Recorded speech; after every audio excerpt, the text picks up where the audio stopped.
Puji Tuhan. Selamat pagi saudara sekalian dan selamat menikmati kasih karunia dan kemurahan Tuhan pada hari ini karena kita sama-sama akan menikmati menerima perjamuan kudus Tuhan. Saya percaya saudara sekalian pada pagi hari ini sudah dipersiapkan oleh Tuhan untuk boleh benar-benar menjadi tanah yang subur untuk benih firman Tuhan ditanamkan. Dan ini adalah satu hal yang penting karena seringkali apa yang menjadi pengajaran Tuhan tidak sepenuhnya diterima karena hati orang itu tidak siap. Tapi saya percaya saat ini saudara sudah menyiapkan hati saudara. Dan Roh Kudus akan bekerja pada pagi hari ini untuk menolong kita semua. Mari saya ingin kita semua pagi hari ini membuka Matius 4 ayat yang keempat. Matius 4 ayat 4. Tetapi Yesus menjawab, ada tertulis, manusia hidup bukan dari roti saja, tetapi dari setiap firman yang keluar dari mulut Allah. Ya, dikatakan di sini pada Matius 4 ayat yang keempat, Tuhan Yesus menunjukkan kepada kita bahwa selama ini manusia mengira bahwa hidupnya adalah hanya karena makanan, karena roti. Tetapi sesungguhnya kehidupan manusia yang terdiri atas tubuh, jiwa, dan roh itu tidak hanya dari makanan atau di sini digambarkan dengan roti. Roti memang menjadi kebutuhan dari tubuh. Tapi roti tidak bisa mengenyangkan jiwa kita maupun roh kita. Bukan hanya tubuh kita yang harus dihidupkan. Tapi yang harus dihidupkan adalah roh dan jiwa kita. Bagaimana roh dan jiwa kita dihidupkan? Dikatakan di sini oleh Tuhan Yesus. Tetapi Yesus menjawab, ada tertulis manusia hidup bukan dari roti saja. Berarti roti juga penting, makanan juga penting. Tapi bukan hanya itu. Tetapi dari setiap firman yang keluar dari mulut Allah. Kita perlu firman Tuhan. Untuk kehidupan roh dan jiwa kita. Kalau kita tidak makan, lama-kelamaan kita akan mati. Tapi ketika kita tidak menerima firman Tuhan, jiwa dan roh kita yang akan kering dan mati. Artinya tidak bergairah lagi, tidak ada daya lagi, tidak ada kuasa lagi. Dan inilah yang ditunjukkan oleh firman Tuhan kepada kita pagi hari ini. Saya ingin mengajak kita semua untuk melihat kepada tabernakel. Mari kita lihat gambar tabernakel dan kita baca Keluaran 25 ayat 30. Mari. Keluaran 25 ayat yang ke-30. Dan haruslah engkau tetap meletakkan roti sajian di atas meja itu di hadapanku. Kalau saudara lihat tabernakel, tabernakel ini adalah petunjuk Tuhan kepada Musa untuk dikerjakan dan dilaksanakan oleh bangsa Israel. Tabernakel ini mempunyai bingkai, yaitu pagar tabernakel, tetapi ada pintu masuk di sini.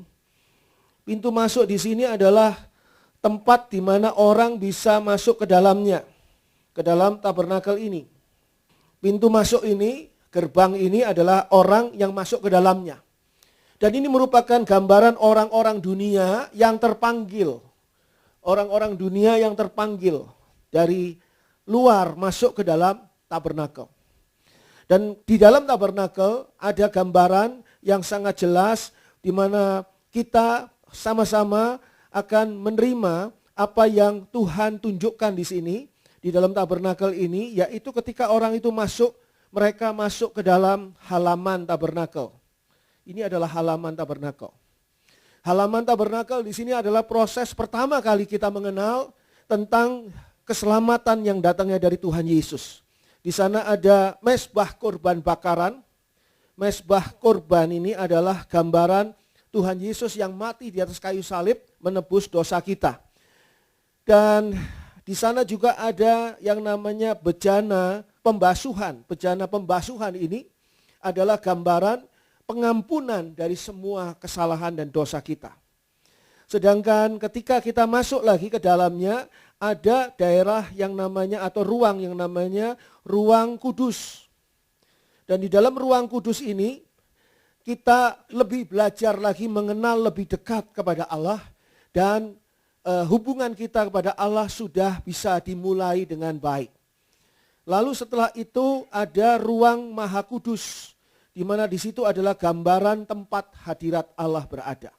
Dan ini merupakan hal yang dijelaskan di sini dari tabernakel, bahwa kita itu mempunyai satu perjalanan rohani dari orang yang di luar tabernakel, orang-orang berdosa, menuju kepada Allah yang hidup di dalam ruang Maha Kudus.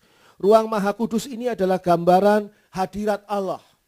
Ini adalah gambaran surga, di mana setiap orang yang merindukan surga ini menerima keselamatan terlebih dahulu dari Tuhan Yesus, lalu dibimbing di dalam ruang kudus, dan setelah itu akan dibawa masuk ke dalam ruang Maha Kudus, ya hadirat Allah, yaitu surga. Dan kalau kita lihat di sini, di dalam ayat yang sudah kita baca tadi, Keluaran 25 ayat 30, dijelaskan begini. Dan haruslah engkau tetap meletakkan roti sajian di atas meja itu di hadapanku. Ini apa yang dimaksud? Yang dimaksud adalah ruang kudus. Ruang kudus di sana, kita coba lihat ruang kudus. Di ruang kudus ini ada yang namanya meja roti sajian. Itu ini. Meja roti sajian. Dan di dalamnya juga di ruang kudus ini ada 7 kaki dian. 7 kaki dian adalah ini. Dan ada mesbah dupa. Ada 3 benda ini. 7 kaki dian menggambarkan pimpinan Roh Kudus, kehadiran Roh Kudus yang memimpin orang-orang untuk bisa berjalan di dalam firman Tuhan, yaitu meja roti sajian. Sehingga di dalam ruang kudus cahayanya adalah 7 kaki dian ini. Cahaya yang datang dari 7 kaki dian ini. Dan orang-orang ini akan belajar mengenal Tuhan lebih dekat lagi, sehingga pada mesbah dupa mereka bisa berdoa kepada Allah. Mereka bisa beribadah kepada Allah. Di sana sebagaimana dupa yang dibakar. Dupa yang dibakar itu asapnya masuk ke dalam ruang Maha Kudus yang di belakangnya itu. Ruang Maha Kudus ini gambaran hadirat Allah. Jadi di sana asap ini masuk, seolah-olah doa itu masuk, penyembahan itu masuk, pujian itu masuk, dan digambarkan di sini ketika mereka membakar dupa di mesbah dupa. Dan di sini perintah Tuhan pada Keluaran 25 ayat 30 dikatakan, dan haruslah engkau tetap meletakkan roti sajian di atas meja itu di hadapanku.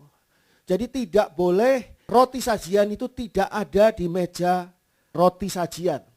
Harus selalu ada roti sajian di meja roti sajian itu. Dalam ruang kudus tabernakel, meja roti sajian diadakan atas perintah Tuhan. Apa roti sajian itu dan bagaimana roti sajian itu? Kita lihat pada Imamat 24 ayat 5 dan 6. Saudara membuka Imamat 24 ayat 5 dan 6 dan kita akan berkonsentrasi pada meja roti sajian. Imamat 24 ayat 5 dan 6. Engkau harus mengambil tepung yang terbaik dan membakar 12 roti bundar daripadanya. Setiap roti bundar harus dibuat dari 2/10 eva. Engkau harus mengaturnya menjadi 2 susun, 6 buah sesusun di atas meja dari emas murni itu di hadapan Tuhan. Kita lihat gambar yang kedua. Di dalam gambar yang kedua ini ditampilkan meja roti sajian dengan roti sajian yang ada di atasnya. Dikatakan tadi pada Imamat 24 ayat 5 dan 6 dikatakan engkau harus mengambil tepung yang terbaik. Kalau roti sajian ini gambaran firman Tuhan, maka firman Tuhan adalah yang terbaik. Ini adalah meja roti sajian. Dan dikatakan juga di sana, engkau harus mengambil tepung yang terbaik dan membakar 12 roti bundar daripadanya. Di sini ada 12 roti bundar. Ada 12 roti bundar yang disusun di atas meja roti sajian. 12 roti bundar ini menggambarkan 12 suku Israel. 12 suku Israel ini adalah yang beribadah di tabernakel.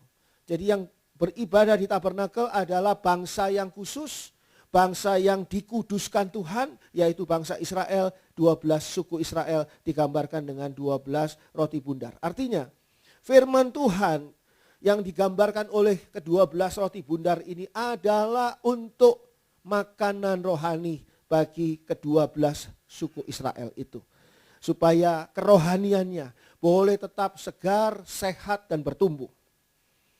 Lalu dikatakan juga di sana, pada ayat selanjutnya, ayat 6, engkau harus mengaturnya menjadi 2 susun. Di sini ada 2 susun. 2 susun ini menggambarkan ada 2 perjanjian. Yaitu yang satu perjanjian lama dan yang kedua adalah perjanjian baru. Di Alkitab saudara ada 2 perjanjian. Perjanjian lama dan perjanjian baru. Perjanjian lama namanya perjanjian selalu dimeterai. Dan meterai dari perjanjian lama adalah darah hewan kurban. Karena darah hewan kurban yang dikorbankan disembelih di halaman tabernakel, itu darahnya dibawa masuk oleh imam besar dan darahnya dipercikkan termasuk di atas meja roti sajian. Jadi di sini kita lihat ada meterai darah hewan kurban bagi perjanjian lama. Tetapi pada perjanjian baru meterainya adalah darah anak domba Allah, yaitu darah Tuhan Yesus Kristus. Makanya di sini disebutkan pada ayat 6 tadi harus berada dalam 2 susun. Dan 2 susun ini juga adalah gambaran dari 2 umat Allah. Ada 2 umat Allah. Yang pertama adalah bangsa Israel, umat yang terpilih. Dan saudara jangan mengira bahwa bangsa Israel itu sesungguhnya bangsa yang istimewa. Karena pada zaman itu seluruh bangsa di muka bumi ini menyembah berhala, menyembah alam, menyembah kuasa gelap dan sebagainya. Tidak ada yang mengenal Allah Yehova, Allah pencipta langit dan bumi. Di seluruh dunia ini seluruh bangsa itu menyembah kepada berhala, bisa matahari, bisa menyembah gunung, bisa menyembah patung dan sebagainya. Hanya bangsa Israel yang menyembah Allah Yehova, pencipta langit dan bumi, Allah yang sebenarnya. Jadi pertama, umat Allah ini adalah bangsa Israel. Yang kedua, umat Allah ini adalah gereja Tuhan, saudara dan saya. Kita ini tidak menyembah kepada alam semesta. Kita tidak menyembah kepada patung. Kita tidak menyembah kepada hal-hal lain. Tidak menyembah pada setan iblis. Kita menyembah kepada Allah Yehova. Allah yang menciptakan langit dan bumi. Allah yang disembah oleh Abraham, Ishak dan Yakub. Jadi 2 susun ini gambaran 2 umat Allah. Kedua umat Allah ini harus menikmati firman Tuhan. Baik bangsa Israel maupun gereja Tuhan harus menikmati firman Tuhan. Semuanya ini menjadi umat yang dipanggil oleh Allah. Umat yang dipilih oleh Allah. Bangsa Israel dipilih oleh Allah dari seluruh bangsa yang ada di dunia. Saudara dan saya sebagai gereja Tuhan dipilih oleh Allah sebagai umatnya yang kudus. Artinya umat yang dikuduskan atau umat yang dikhususkan untuk Allah. Jadi asal saudara tahu bahwa kita ini dipilih oleh Allah untuk dikhususkan sebagai bagiannya Allah. Kita ini adalah milik Allah, umat yang kudus.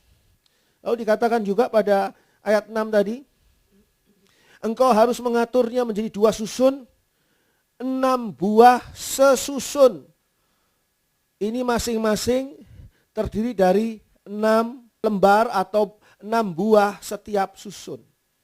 Ini masing-masing adalah 6 buah. Seperti yang digambarkan di sini. Ini masing-masing adalah 6 buah. Jadi nggak bisa disusunnya misalnya yang 1 5, yang 1 7, nggak bisa. Walaupun jumlahnya sama. Harus 6 dan 6. 6 dan 6 ini bukan menunjukkan supaya roti ini tersusun dengan rapi. Bukan. Bukan menunjukkan bahwa supaya roti ini enak dilihat. Sama seimbang, simetris, 6 dan 6. Bukan. Tetapi masing-masing harus terdiri atas 6 roti bundar, menggambarkan roti ini bukan untuk malaikat. Roti ini tidak dibuat untuk malaikat. Apalagi untuk iblis. Roti ini tidak untuk para setan. Tapi roti ini untuk manusia. Angka 6 menunjukkan manusia. Manusia diciptakan pada hari yang ke-6.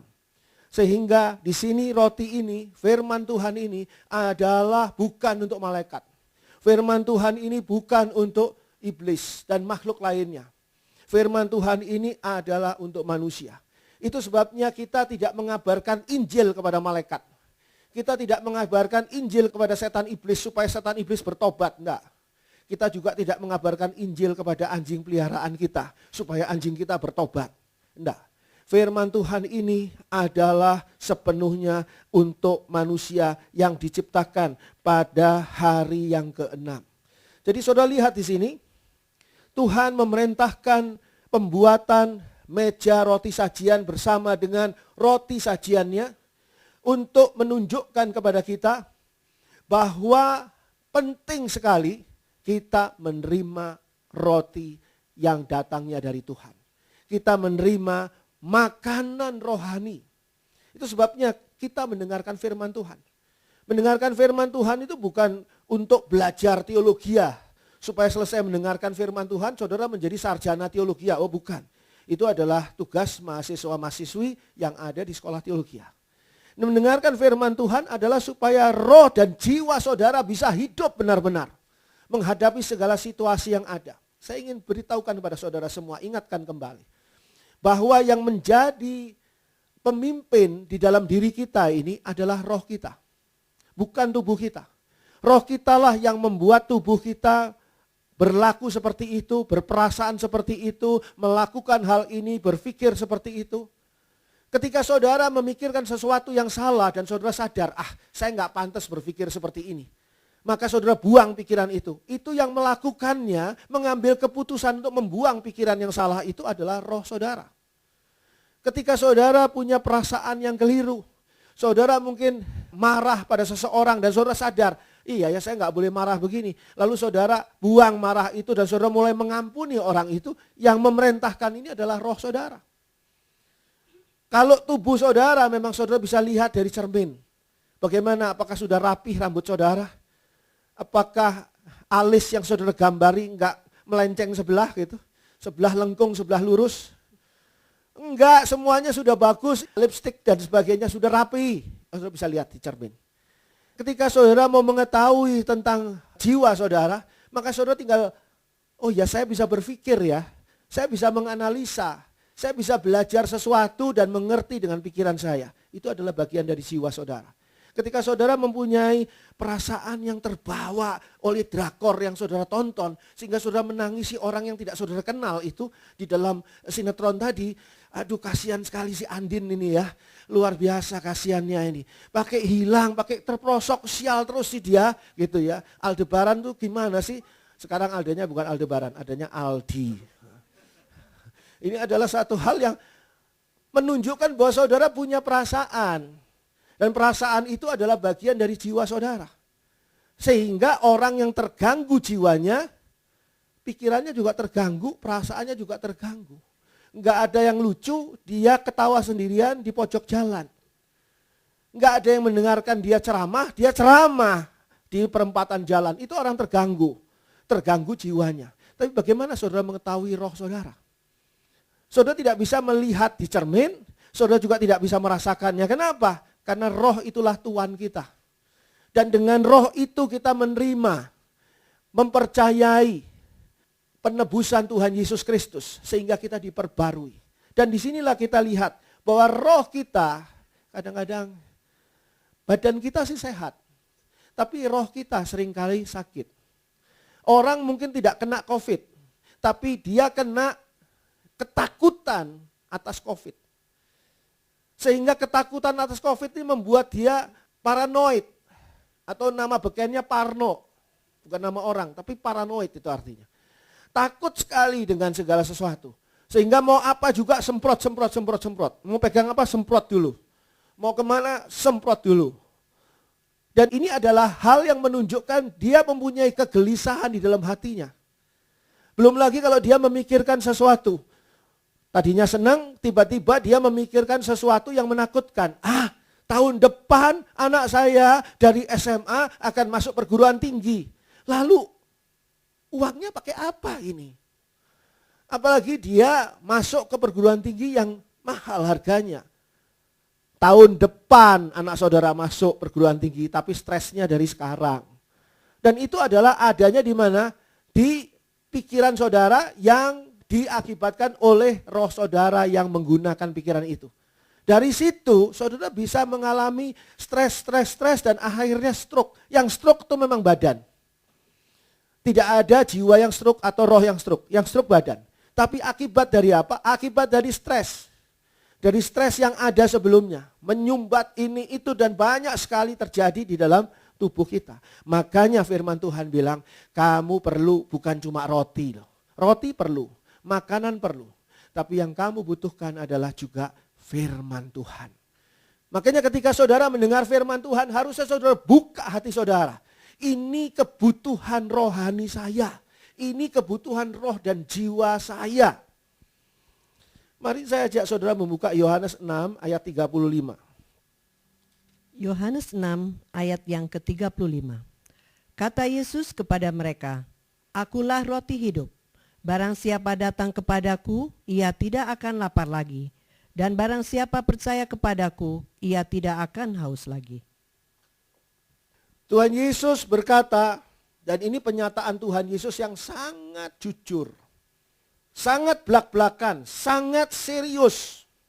Pada ayat 35 Tuhan Yesus berkata di sana, Akulah roti hidup.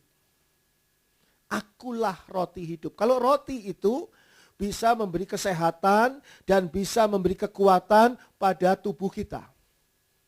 Tapi kalau Tuhan Yesus juga bisa memberi kesehatan, kekuatan pada roh dan jiwa kita. Itu sebabnya Tuhan Yesus katakan, marilah kepadaku hai kamu yang letih lesu dan berbeban berat. Aku akan memberikan kelegaan kepadamu. Beban berat kita tuh variasinya banyak. Tiap-tiap orang mungkin beda-beda, tapi beban berat datang kepada Tuhan Yesus. Siapa yang lemes-lemes, bingung, terus gak bisa mikir dan sebagainya, datang ke restoran, makan, selesai itu sehat kembali. Sama seperti itu. Datanglah kepadaku kata Tuhan Yesus. Karena Tuhan Yesus adalah roti hidup. Apa artinya roti hidup? Roti hidup adalah roti yang memberi kehidupan. Roti yang bukan cuma numpang lewat terus hilang, enggak. Tapi yang memberi kehidupan. Digambarkan seperti saat bangsa Israel berjalan di padang gurun. Mereka mendapat makanan dari surga namanya mana. Ini roti dari surga di sepanjang perjalanan padang gurun. Dikatakan di sini pada ayat 31 sampai dengan ayat 33. Nenek moyang kami telah makan mana di padang gurun. Seperti ada tertulis, mereka diberinya makan roti dari surga. Maka kata Yesus kepada mereka, Aku berkata kepadamu sesungguhnya bukan Musa yang memberikan kamu roti dari surga. Melainkan Bapakku yang memberikan kamu roti yang benar dari surga.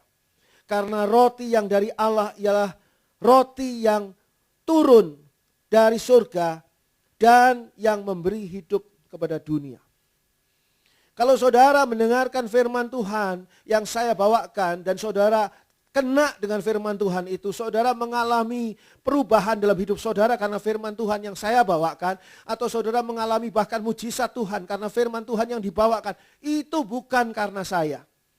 Sama seperti di sini, roti yang bangsa Israel makan bukan dari Musa, tapi dari Allah.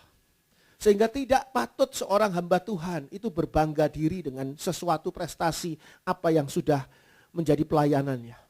Karena semuanya ini turun dari surga. Saudara bisa bayangkan setiap pagi bangsa Israel ini sudah dikirimi butir-butir kecil seperti ketumbar gitu besarnya, itu namanya mana. Dan mereka harus mengumpulkan untuk dibuat roti. Dan Tuhan berpesan, kumpulkan cukup untuk 1 hari saja. Bagaimana dengan besok? Oh, Tuhan itu Allah yang memelihara. Luar biasa. Saudara pernah dengar kisah Elia di tepi sungai Kerit? Elia di tepi sungai Kerit diberi makan oleh siapa? Oleh burung gagak. Burung gagak yang tidak pernah dipelihara oleh Elia. Elia tidak kenal namanya burung gagak itu. Elia tidak pernah nyuruh burung gagak itu. Dan Elia diberi makan untuk hari itu. Diberi roti dan diberi daging oleh burung gagak yang biasanya makan daging itu.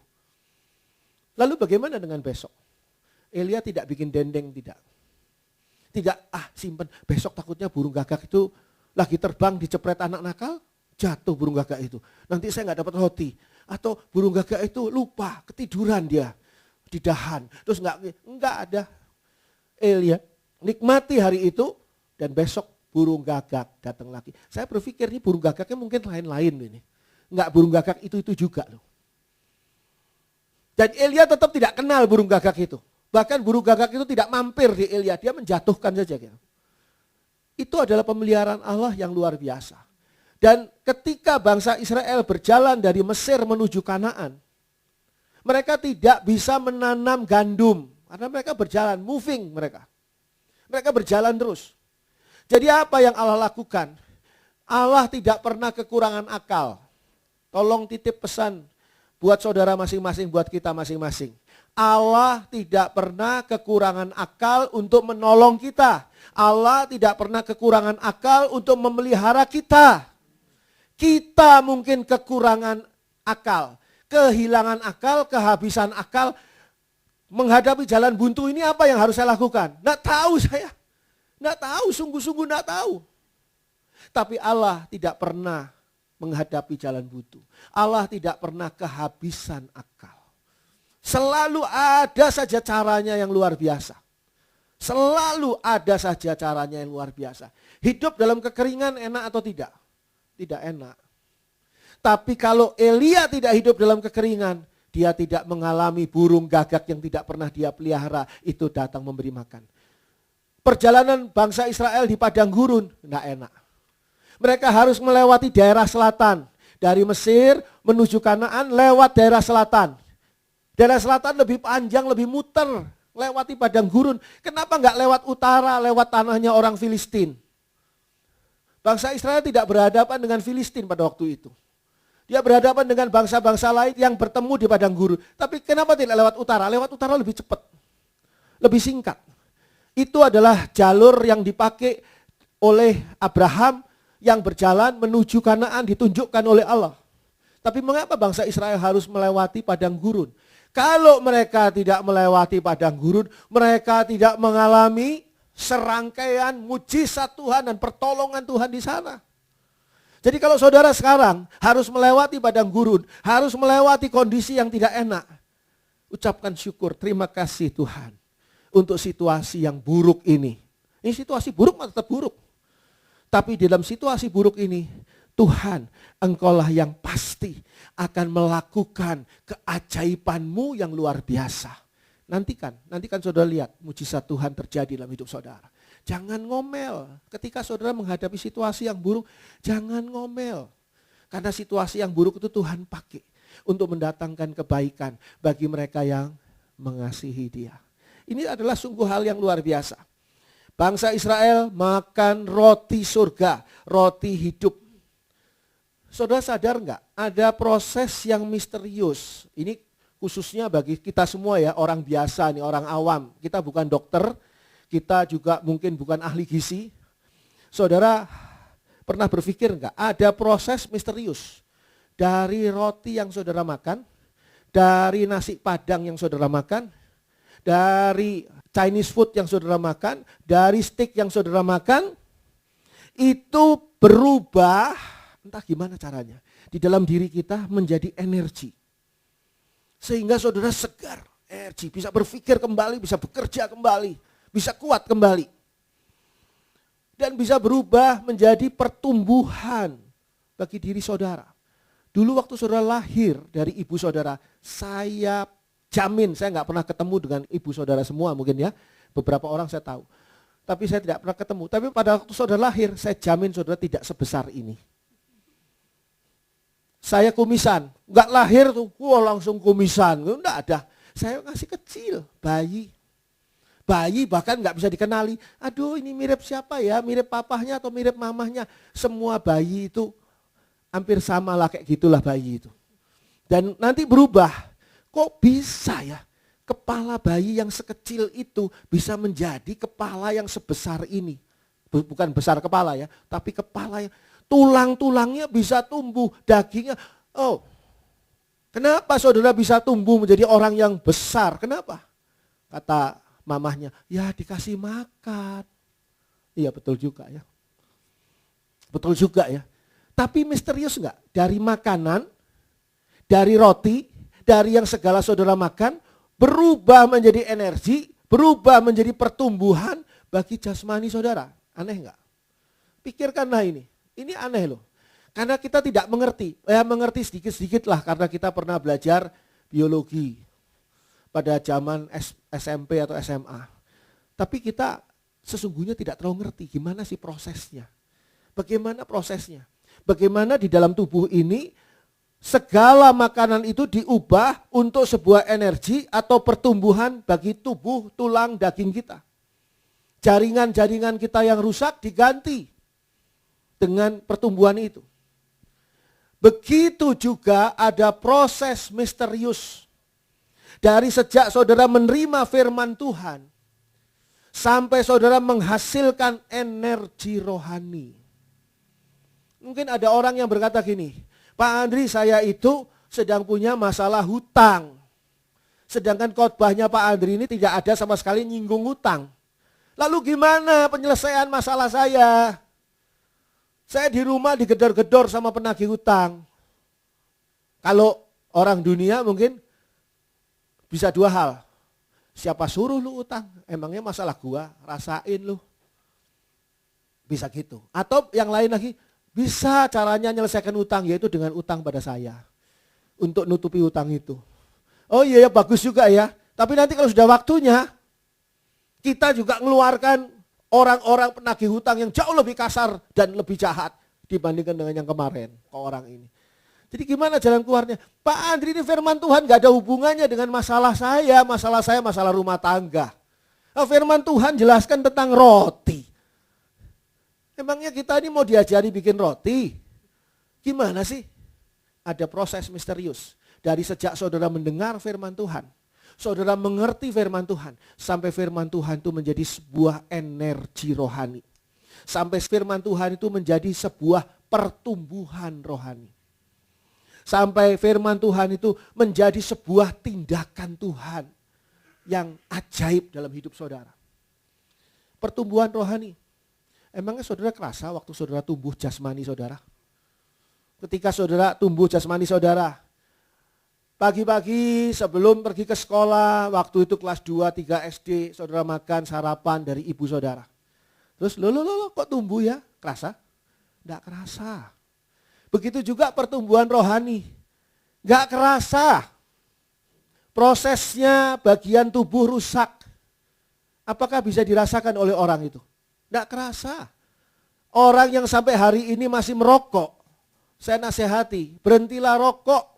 Jangan sampai saudara berhenti saat paru-paru saudara tinggal 1/4. Bagaimana proses dari rokok itu, rokok pertama, sampai dengan paru-paru yang habis tinggal 1/4? Enggak kerasa. Tiba-tiba setelah sesek nafasnya, batuk, dan dikira COVID, di ronsen, ini paru-paru tinggal 1/4. Yang 3/4 lagi lu sembunyiin di mana lu punya paru-paru. Enggak terasa. Begitu juga kerusakan rohani.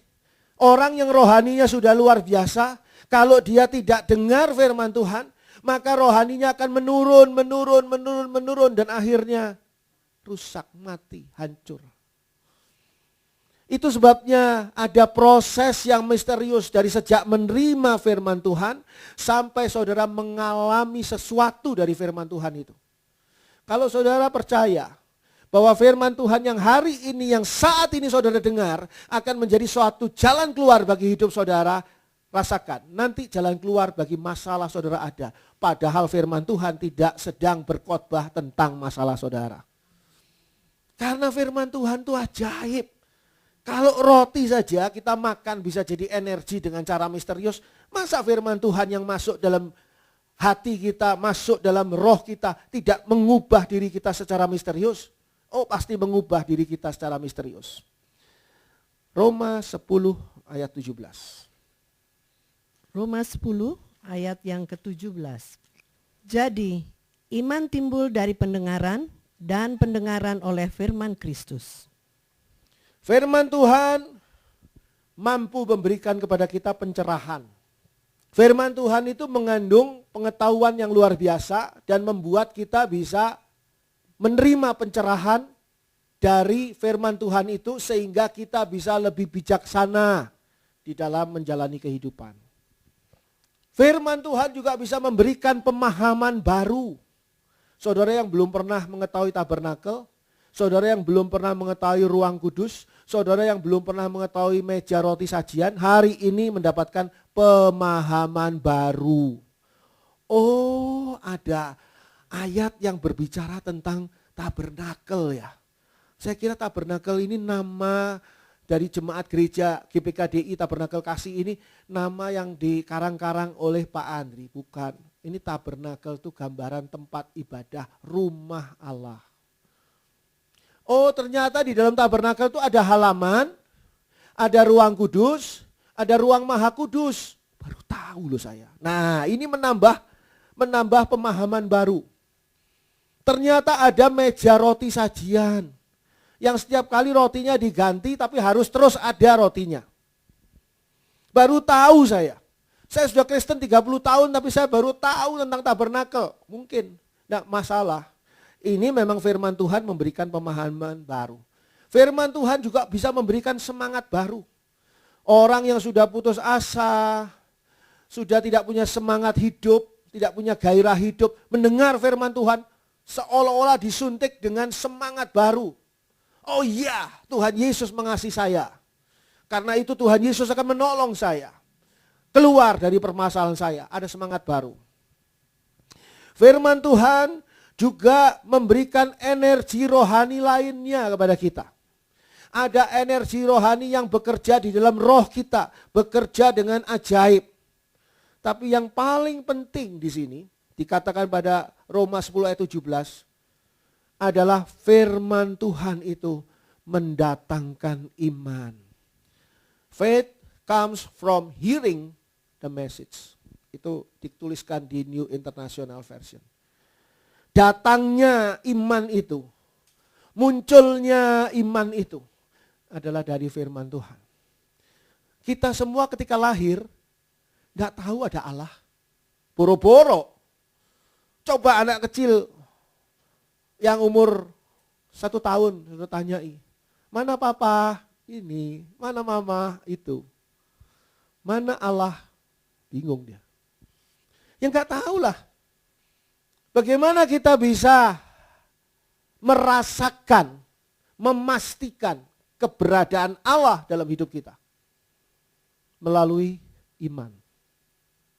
Adanya orang itu berani naik pesawat terbang, itu bukan karena dia ngerti tentang aerodinamik, bukan. Saudara berani naik pesawat terbang bukan karena ngerti aerodinamik. Karena saudara tahu, saudara beriman, dalam tanda kutip, percaya bahwa pesawat yang dibuat dari besi-besi semua ini bisa menerbangkan saya. Saudara tidak kenal pada pilotnya, bukan? Tapi saudara percaya bahwa pilot ini, apalagi pilotnya sudah rambutnya putih begitu, udah kelihatannya, kadang-kadang orang rambut putih itu ada untungnya loh, karena kelihatannya seperti orang yang sudah mahir, matang gitu. Kalau seandainya saya masuk di sebuah restoran, masuk ke dapurnya gitu, pakai baju chef gitu, saya cuma berdiri gitu ya. Saya yakin orang yang lihat tuh itu loh kepala chefnya. Hanya gara-gara rambut saya putih. Padahal saya masak air saja gosong. Jadi kadang-kadang, wah percaya padahal gak kenal. Coba saudara kenal sama pilotnya. Pilot ini nyetir motor aja nabrak-nabrak. Nyetir mobil kemarin nabrak-nabrak. Sekarang mau nyetir pesawat di mana saya berangkat. Gak jadi deh, saya berangkat pakai pesawat lain. Bagaimana hal ini bisa muncul? yang namanya percaya ataupun beriman. Firman Tuhan tunjukkan ketika kita percaya kepada Allah yang tidak kelihatan, yang sebelumnya tidak kita kenal, pada Yesus yang tidak pernah kita jumpai, pada Roh Kudus yang tidak pernah kita rasakan, kita percaya itu karena iman. Dari mana iman itu? Iman itu dari mendengar firman Tuhan. Sehingga ketika ada orang yang belum bisa beriman pada Tuhan, masih meragukan Tuhan, pandangannya itu pandangan ateis. Bagaimana caranya supaya dia bisa beriman pada Tuhan? Dengarkan firman Tuhan. Karena firman Tuhan itu berkuasa untuk menjelaskan secara ajaib, dan saya juga tidak tahu bagaimana caranya supaya orang itu bisa menerima Yesus sebagai juru selamat. Kabarkan Injil. Beritakan berita Injil, beritakan firman Tuhan. Dikatakan di sini pada ayat 17 tadi yang kita baca. Jadi iman timbul dari pendengaran, dan pendengaran oleh firman Kristus. Jadi orang yang tidak beriman itu karena dia kurang mendengar firman. Saya beritahu pada saudara, ketika orang itu beriman, dia seringkali merasa, saya beriman pada Tuhan. Apapun masalah saya beriman pada Tuhan. Tapi ketika dia kehilangan iman, seringkali tidak terasa. Terasanya, diketahuinya kapan? Ketika dia berhadapan dengan masalah. Ketika dia berhadapan dengan masalah, dia ketakutan luar biasa, dia bingung dan stres luar biasa. Barulah sadar, saya gak punya iman. Ini termasuk hamba-hamba Tuhan. Hamba Tuhan yang bisa berkhotbah, belum tentu dia punya iman yang sesuai dengan apa yang diharapkan oleh Tuhan. Belum tentu. Kalau dia tidak sungguh-sungguh memelihara iman itu melalui mendengar firman Tuhan. Jadi pertama firman Tuhan ini mampu memberikan kepada kita yang penting adalah iman. Kita baca Amsal 30 ayat 5. Amsal 30 ayat yang kelima. Semua firman Allah adalah murni. Ia adalah perisai bagi orang-orang yang berlindung padanya. Firman Tuhan itu mampu menjadi perisai bagi mereka yang berlindung kepada kuasa firman itu. Firman Tuhan ini mampu menjadi perisai bagi kita kalau kita berlindung. Berlindung itu artinya apa? Mengandalkan. Ketika saudara lagi naik motor, tiba-tiba hujan turun dengan cepat dan derasnya. Saudara cepat-cepat cari perlindungan. Cari perlindungan itu cari perlindungan yang bisa saudara andalkan. Makanya di bawah jembatan layang selalu penuh motor-motor untuk berlindung dari hujan. Karena bisa diandalkan. Tidak berlindung di tempat yang jangan-jangan ini kalau hujan ini ikut ambruk. Berlindung ini menggambarkan bahwa itu bisa diandalkan. Dan firman Tuhan dikatakan di sini pada ayat 5 dari Amsal 30 tadi. Semua firman Allah adalah murni. Ia adalah perisai bagi orang-orang yang berlindung padanya. Kalau saudara tahu bahwa saudara hidupnya terancam oleh masalah, terancam oleh kuasa kegelapan, terancam oleh manusia jahat dan sebagainya. Dan saudara tidak mampu untuk melindungi diri saudara. Kenapa tidak saudara lari kepada perlindungan firman Tuhan? Firman Tuhan ini tempat berlindung. Jadi ketika saudara mengalami satu ancaman, saudara bisa masuk untuk memahami firman Tuhan, membaca firman Tuhan, mendengarkan uraian firman Tuhan. Di sana ada kuasa firman Tuhan yang melindungi saudara. Bagaimana mekanismenya? Nggak ngerti tapi melindungi. Ketika saudara memakai rompi anti peluru, dan ada peluru ditembakkan pada saudara, saudara tidak kena peluru. Bagaimana mekanismenya? Saudara seringkali tidak tahu. Karena saudara bukan pembuat rompi anti peluru. Tidak ngerti saudara bagaimana prosesnya. Lebih jauh lagi, ketika saudara dikhawatirkan mengalami satu kena penyakit, sehingga saudara divaksin untuk melindungi saudara, saudara tidak tahu bagaimana kerjanya vaksin itu untuk melindungi tubuh saudara. Tidak ngerti saudara, tapi ternyata melindungi. Jadi ini adalah satu hal yang kita belajar di sini. Kita nggak tahu caranya firman Tuhan bagaimana melindungi kita. Tapi firman Tuhan mengatakan bahwa firman Tuhan itu menjadi pelindung bagi kita. Kalau kita mau berlindung, ia adalah perisai bagi orang-orang yang berlindung padanya. Firman Tuhan adalah perisai, tapi tidak bisa menjadi pelindung. Bagi siapa? Bagi orang yang tidak mau berlindung pada firman Tuhan. Makanya saudara perlu firman Tuhan. Perlu mengerti firman Tuhan. Dan dikatakan tadi pada ayat 5, semua firman Allah adalah murni. Artinya firman Allah ini yang kita harus peroleh adalah firman yang murni, bukan karangan manusia. Bukan imbuhan, tambahan dari bapak-bapak gereja. Gereja zaman dulu tuh seringkali ada bapak-bapak gereja yang menambahi firman Tuhan dan bikin satu buku lagi. Bikin satu buku lagi pedoman di samping firman Tuhan Alkitab ini.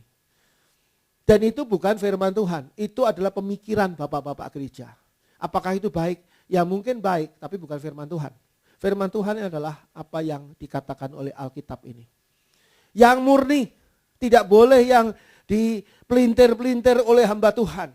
Coba bandingkan dengan Efesus 6 ayat 16. Efesus 6 ayat yang ke-16. Dalam segala keadaan pergunakanlah perisai iman. Sebab dengan perisai itu kamu akan dapat memadamkan semua panah api dari si jahat. Panah api dari si jahat, saudara tidak bisa lihat. Digambarkannya bukan tombak api, bukan. Bukan golok api. Golok api kok kayak judul film silat ya. Pendekar, golok api gitu. Panah api, apa artinya? Panah itu tidak bisa kelihatan loh. Orang perang kenapa memakai panah? Karena panah itu tidak bisa terlihat tiba-tiba set kena. Seperti peluru aja. Tidak bisa dilihat ketika ditembakkan langsung kena. Bagaimana kita melindungi diri kita dari panah api si jahat? Bagaimana melindungi diri saudara dari perbuatan jahat orang lain yang tidak suka pada saudara? Saya berkali-kali mengalami dijahati orang. Disantet orang, dikerjai orang. Tapi firman Tuhan melindungi saya.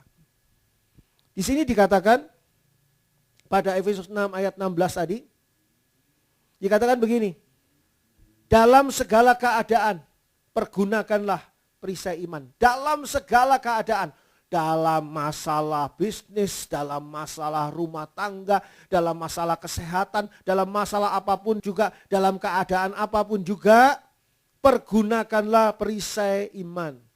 Sebab dengan perisai itu kamu akan dapat memadamkan semua panah api dari si jahat.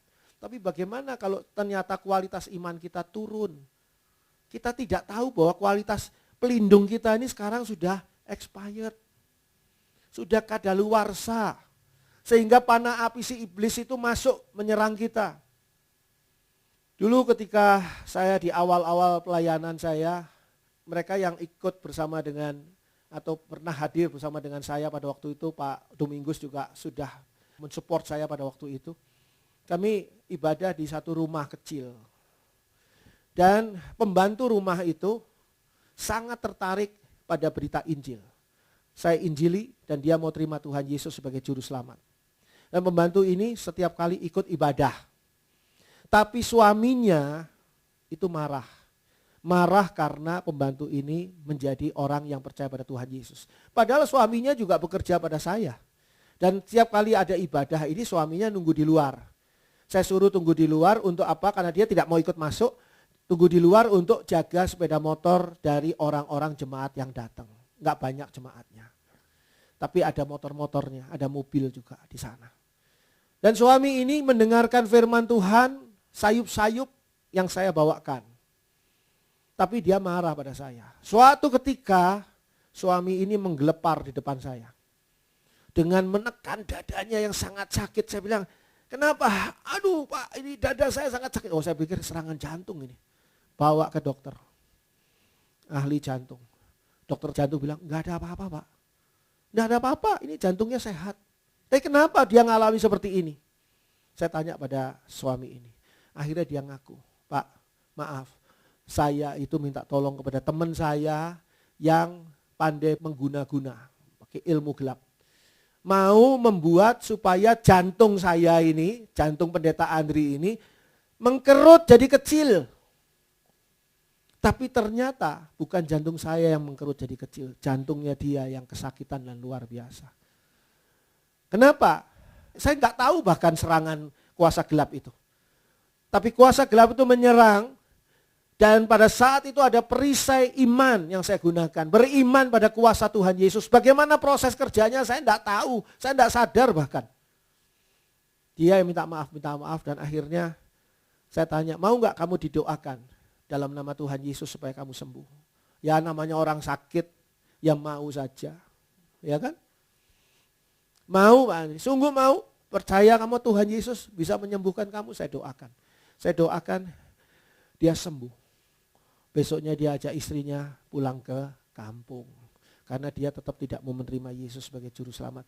Kisah selanjutnya seperti apa saya nggak tahu. Ya saya berharap dia pada suatu hari ketemu dengan hamba Tuhan di kampungnya dia dan dia menerima Tuhan Yesus sebagai juru selamat. Tapi itu peristiwa yang luar biasa. Berapa kali saya mengalami kondisi seperti itu yang bisa menjadi perisainya adalah iman. Kadang-kadang kita tidak tahu. Kadang-kadang kita tidak sadar ada orang yang punya niat jahat kepada kita.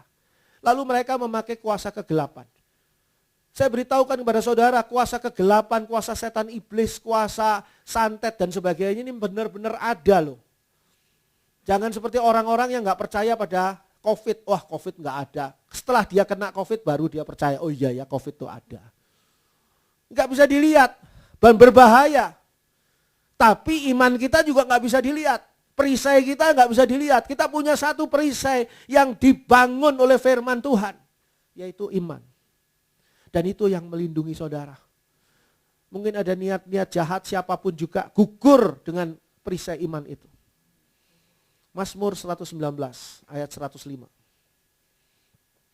Satu ayat yang terkenal. Mazmur 119 ayat 105. Firman-Mu pelita bagi kakiku dan terang bagi jalanku. Satu ayat yang terkenal.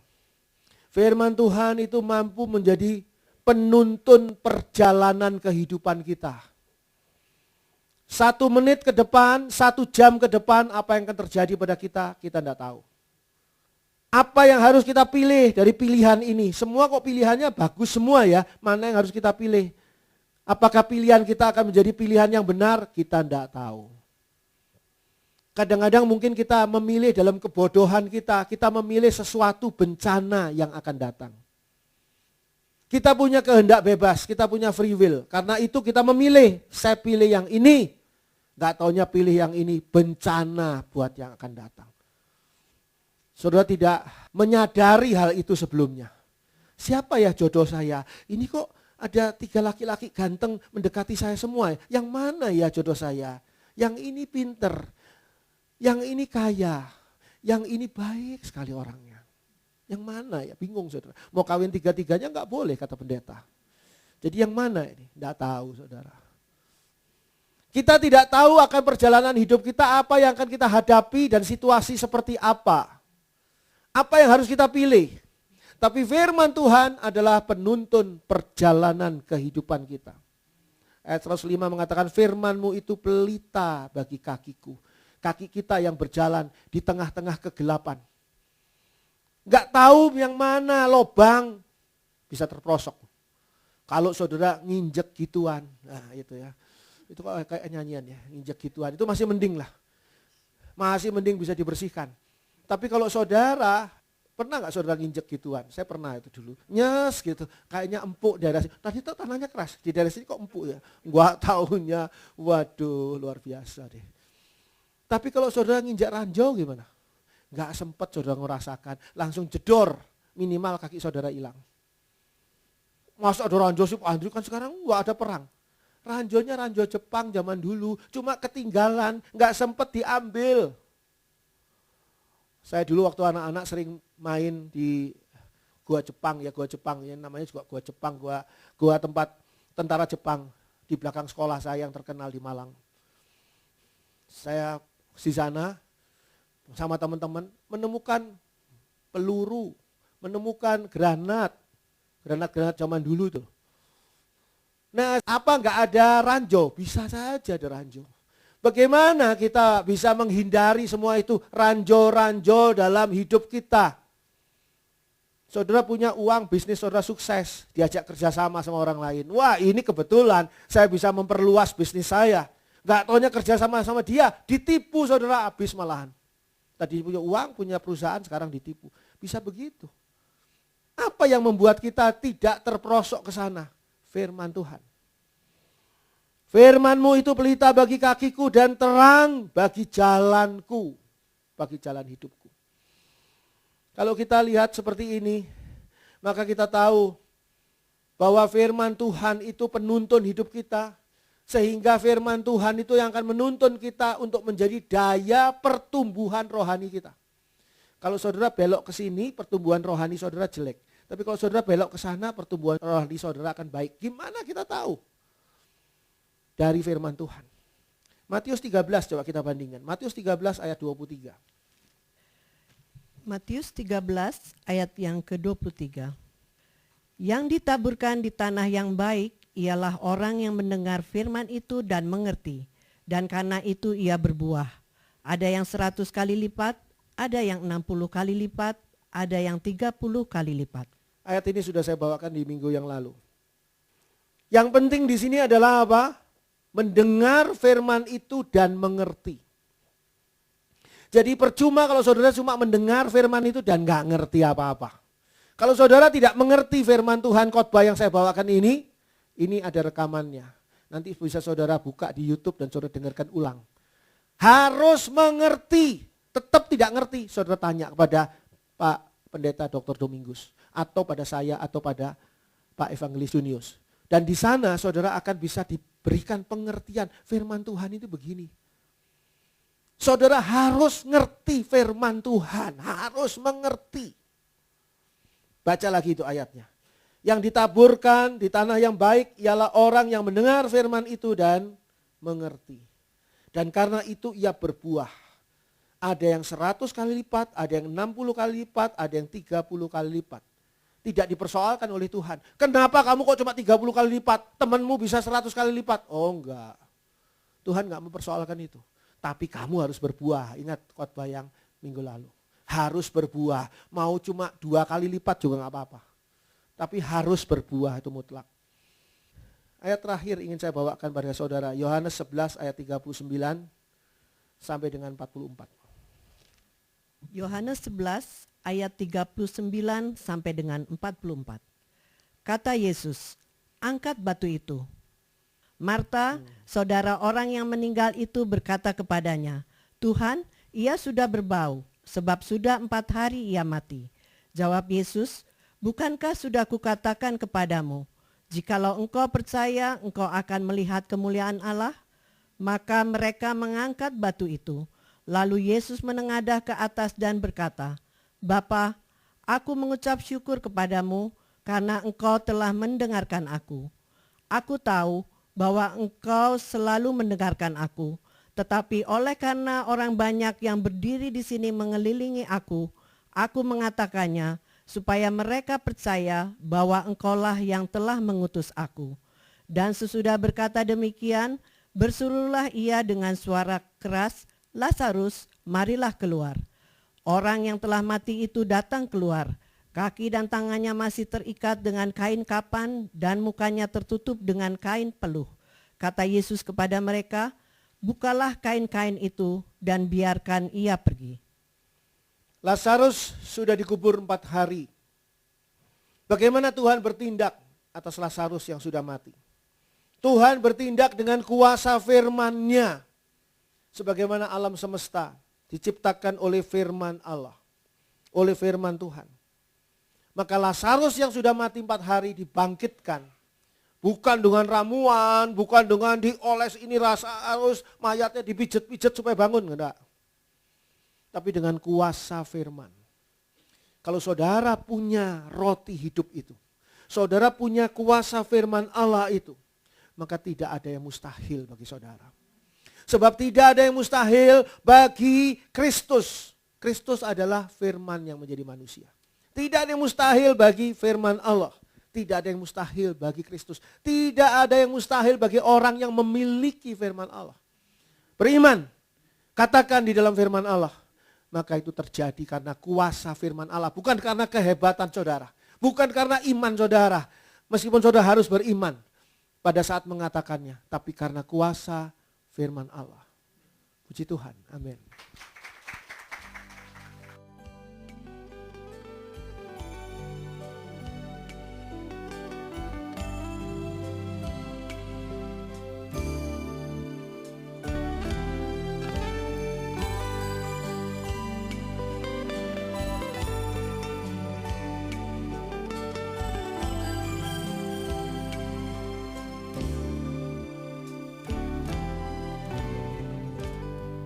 Bapa di dalam surga, kami sudah mendengar firman-Mu yang hidup. Kami sudah menerima firman-Mu yang hidup. Sekarang saatnya kami hidup di dalam firman Tuhan itu. Sekarang saatnya kami menggunakan firman Tuhan yang hidup itu di dalam kehidupan kami di dunia ini. Sehingga ada pertumbuhan rohani yang sungguh-sungguh seperti yang Tuhan inginkan. Ada kekuatan yang melindungi kami karena firman Tuhan berkuasa. Selalu ada terbuka jalan karena firman Tuhan yang berjalan di muka kami. Tuhan Bapa di dalam surga, tolong kami untuk benar-benar beriman kepada firman-Mu ya Bapa. Karena firman-Mu itu berkuasa. Tidak ada yang mustahil bagi firman Allah. Kami percaya sepenuhnya pada firman Allah. Dan ketika saat ini kami akan menerima tubuh Yesus, roti yang hidup itu, bersama dengan darah Yesus dalam lambang yang diperlambangkan di sini oleh roti dan anggur perjamuan kudus. Kami mau menerima di dalam iman. Dan kami percaya perjamuan kudus ini kalau kami terima di dalam iman akan mendatangkan mujizat yang luar biasa dalam kehidupan kami. Kami percaya Tuhan. Kami tidak mengerti bagaimana prosesnya. Kami tidak mengerti bagaimana mekanismenya. Tapi kami percaya perjamuan kudus ini akan membukakan semua jalan buntu dalam hidup kami. Perjamuan kudus ini akan menyembuhkan kami dari sakit penyakit kami. Perjamuan kudus ini akan memberikan kepada kami pertumbuhan rohani yang baik. Perjamuan kudus ini memberikan pemulihan dalam kehidupan kami. Kami percaya Tuhan, kuasa Tuhan bekerja bagi setiap orang yang menerima perjamuan kudus ini di dalam iman kepada Tuhan Yesus. Terima kasih Bapa. Di dalam nama Bapa, Putra dan Roh Kudus, yaitu di dalam nama Tuhan Yesus Kristus, turun kuasa Allah atas perjamuan kudus ini. Sehingga siapapun yang makan dan minum perjamuan kudus ini di dalam iman kepada Tuhan Yesus Kristus, maka kuasa Allah dari tempat yang maha tinggi akan tinggal di dalam kehidupannya dan menyatakan kuasanya dan kehendaknya. Terpuji nama Allah. Kami sambut perjamuan kudus ini di dalam nama Tuhan Yesus. Haleluya, haleluya. Amin. Puji Tuhan.